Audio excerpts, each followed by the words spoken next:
whether you like it or not, you're playing a game. And that game is called the housing game, the property game. Now, you have no choice but to play this game because you need somewhere to live, okay?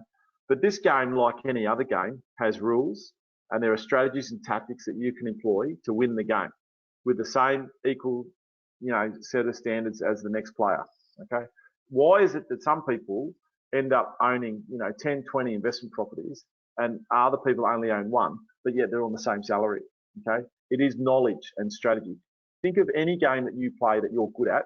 You will acknowledge that game, there is a standard set of rules for everyone, but if you understand strategy and tactics to how to play that game, you can win, right? And the property game is no different. If you understand the strategies and tactics to play that game, you can win. And that means you can accumulate a large portfolio of properties and become very wealthy, okay, as those properties go up in value. And just think of it quite simply, like who makes the most money? When the property market jumps up 20%, when house prices jump 20%, who's making the most money? The person who owns one property or the person who owns 10, right? So the questions are not should you buy as much property as you can. The questions are how do people do this? It's actually very simple and not that difficult to understand. Now in this game, you've got some cards to play, right? And these are the cards that you've got. And we're going to talk about all of these in detail today, okay? So depending on your status, full-time defence, part-time reservist, veteran, whatever.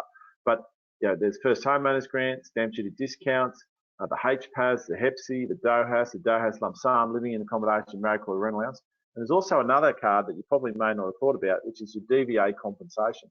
And a lot of people, obviously it's not a housing entitlement, but the hardest thing to get a house often is saving the deposit. And a lot of you don't realise that you're sitting on a lump sum of money that is coming your way. If you've been injured in any way in the Defence Force, if you've presented yourself to the ROP, aid station, whatever branch you're in, whatever you call it, and you've been injured during your service in the Defence Force, you're probably entitled to a lump sum of compensation. The problem is a lot of us don't do it. I know when I was in the regular army, the last thing I wanted was for anyone to think that I was broken in any way because I didn't want to miss out on deployments or promotion opportunities or things like that. So you kind of put it off, you ignore it. But if a civvy falls over in a civilian workplace and smashes their head on the corner of a desk, they will get a lump sum compensation payment for that under work cover insurance and things like that, right? So you're entitled to it too. So a lot of you are probably sitting on entitlements, sitting on money that you don't even know you're entitled to, okay?